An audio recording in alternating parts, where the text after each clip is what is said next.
Oui, effectivement, vous avez raison, les habitants étaient très en colère. Ils attendaient des réponses.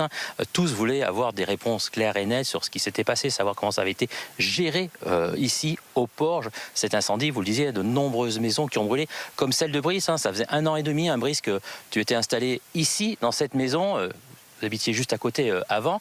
Hier soir, vous étiez présent à cette réunion. Quel sentiment à la sortie vous en avez eu? Plus de colère,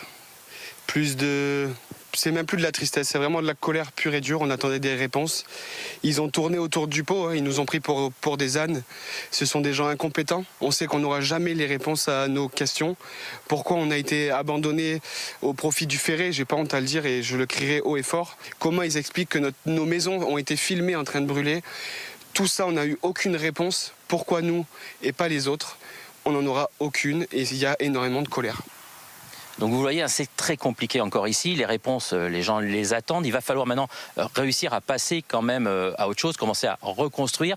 Les assurances vont se mettre en route, mais ça peut aussi durer assez longtemps. Cela va dépendre des zones, ça va dépendre de la possibilité de reconstruire ou pas. Certaines zones risquent de plus être constructibles non plus. En tout cas, il va falloir respecter à la reconstruction les plans d'origine, se rapprocher le plus possible pour pouvoir reconstruire rapidement. Quand il va y avoir des changements par rapport au terrain, aux nouvelles lois tout simplement, dues à la forêt, ça risque d'être beaucoup plus long.